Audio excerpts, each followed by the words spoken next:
Salut, c'est Rémi le permaculteur bourbonnais, j'espère que tu vas bien. On se retrouve aujourd'hui pour une nouvelle vidéo.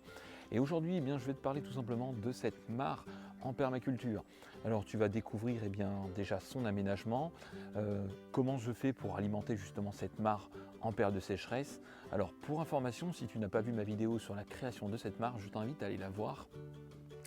Il faut savoir que je vais aussi te parler des habitants de cette mare, quelle est sa fonction principale et pour moi, pourquoi est-ce que j'ai installé tout simplement plusieurs mares sur mon terrain. Parce que je n'ai pas que cette mare, il y a aussi d'autres mares, dont certaines que tu as pu voir à l'intérieur de ma petite serre. Alors tout d'abord, concernant la création de cette mare, pour un petit rappel, cette mare, il y a tout simplement un liner. Alors pourquoi un liner? Parce que comme tu as pu le voir dans ma vidéo précédente, j'ai fait un test sur mon type de sol et j'ai un sol qui est très sablonneux. Il n'est pas possible de faire une mare naturelle à mon grand désespoir, donc j'ai été contraint d'utiliser tout simplement un liner. Alors certes, c'est du pétrole, mais bon, dans certaines conditions, malheureusement, on n'a pas le choix. Donc il faut savoir que pour cette mare, j'ai tout simplement mis un géotextile, ensuite il y a le liner, 5 cm de sable et par-dessus les différentes pierres et les différents petits rochers que vous pouvez voir. Donc il faut savoir que j'ai essayé de reconstituer vraiment un milieu naturel, parce que le but de cette mare, bien entendu, j'ai mes canards, mes coureurs indiens qui viennent dedans barboter, j'ai aussi mes oies qui viennent dedans, et même certaines poules qui viennent gambader un petit peu sur les différents cailloux pendant la journée. Alors cette mare, il y a aussi une faune aquatique qui s'est installée à l'intérieur de cette mare depuis maintenant presque un an. Il faut savoir que donc j'ai au niveau de la faune aquatique énormément de petits invertébrés qui se sont installés dans la mare, mais aussi différents batraciens, des grenouilles, voilà, certains crapauds qui eux vivent dans la mare ou à côté de la mare. Alors la problématique que j'avais, c'est que bien entendu pour toutes ces grenouilles, ces batraciens, il leur faut un abri pour l'hiver. Donc juste à côté de la mare, vous ne le voyez pas, mais il y a la ébène. Alors si vous ne savez pas ce qu'est une ébène, c'est une haie sèche où on vient mettre du bois mort, des branches qu'on empile d'une certaine manière, et ensuite tout simplement à l'intérieur, les animaux, les oiseaux ou encore les batraciens vont pouvoir aller se cacher pour la période hivernale, ou tout simplement pour les oiseaux, ça peut être aussi un endroit pour faire leur nid, donc un endroit de nidification. Alors pour en revenir à cette mare, il faut savoir qu'au niveau de la mare, le système d'alimentation, je vais vous le montrer juste après en vidéo, se fait tout simplement par la toiture d'un de mes bâtiments. Donc cette toiture, je récupère l'eau de pluie qui ensuite vient directement par un tuyau se déverser dans la mare. Et vous allez me dire oui, mais en période sèche, quand il y a la sécheresse, qu'il n'y a pas d'eau qui tombe, comme c'était le cas cette année, j'ai tout simplement interconnecté plusieurs mares les unes avec les autres. Ce qui fait qu'il y a une mare dans laquelle je donne à boire à mes animaux tout simplement dans une espèce de bachat. Voilà, et ce bachat, tous les soirs, je le vide dans cette petite mare.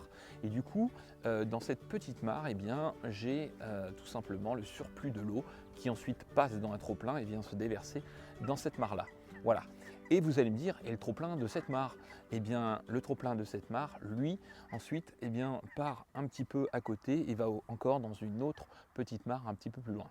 Voilà, donc c'est vraiment une interconnexion entre différentes mares qui me permettent d'avoir tout le temps un niveau d'eau stable tout au long de l'année, parce qu'il est important quand on a en l'occurrence différents petits animaux aquatiques de maintenir de l'eau même en période de sécheresse, parce que c'est vraiment pour eux vital. Donc le seul moyen que j'ai trouvé au jour d'aujourd'hui avec ces grosses périodes de sécheresse qu'on a eu cette année, c'est l'alimentation par le biais donc de mon puits. Donc j'abreuve mes volailles. Une fois que mes volailles ont tout simplement bu et ont un petit peu sali cette eau, cette eau je la déverse dans une première mare qui ensuite vient dans cette grande mare. Voilà un petit peu pour le principe. Alors au niveau du design maintenant, comme vous pouvez le voir ici, j'ai tout simplement installé dans cette mare des vieux morceaux de troncs totalement morts, voilà, des souches d'arbres, pour vraiment reconstituer un milieu assez naturel, le plus proche possible de la nature. Et ensuite j'ai fait un enrochement tout autour, ce qui me permet de vraiment avoir quelque chose d'esthétique et de très naturel. Et aussi la problématique que j'avais, c'est qu'avec les différents canards, les oies que j'ai, les différentes volailles, je voulais pas qu'ils risquent de me percer le liner. Et en même temps, je voulais que eux se sentent un petit peu comme dans un milieu naturel. C'est pour ça que j'ai mis un enrochement même au fond de la mare. Donc il y a une partie où ils peuvent vraiment marcher sur les cailloux pour les canards, barboter entre certains interstices. Vous allez le voir juste après. Et surtout, l'avantage, c'est que les petits invertébrés, grenouilles, etc., peuvent eux aller se réfugier sous les pierres ou dans les interstices des pierres, là où les canards ne pourront pas les atteindre. Et j'ai aussi bien différents animaux comme des petites libellules qui sont venues cet été et vraiment toute une faune aquatique qui s'est mise en place autour de cette mare. Alors l'implantation de cette mare sur mon terrain, elle a été faite pour plusieurs raisons. Déjà pour avoir un point d'eau pour mes volailles, en même temps après pour avoir justement un endroit de vie pour la faune aquatique, un refuge, un sanctuaire pour eux tout simplement, et aussi pour attirer tout simplement les batraciens. Parce que comme on le sait, les grenouilles et les crapauds vont eux aller dans la permaculture, dans la partie du jardin qui est pas très loin, juste à côté, et vont aller justement bien manger différents insectes et donc me rendre un grand service.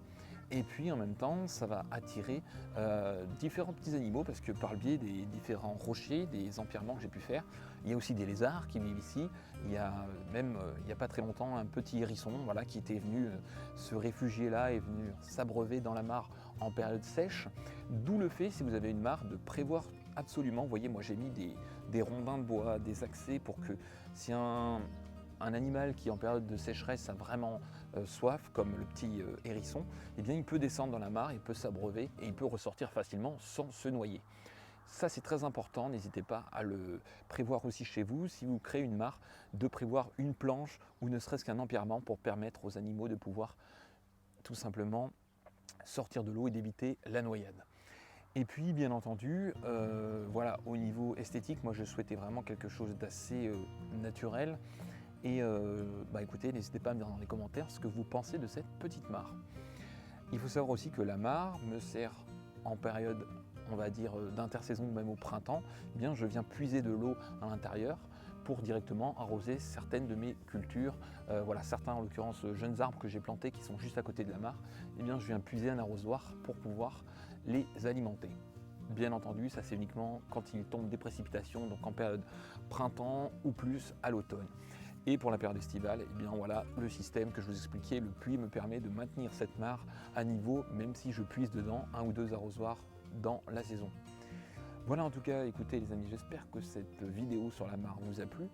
Et puis n'hésitez pas à me laisser des commentaires pour me dire si vous aussi vous avez créé une mare chez vous, si vous souhaitez en créer une peut-être prochainement. C'était Rémi, le permaculteur bourbonnais. Je vous dis à très bientôt. Ciao les permaculteurs.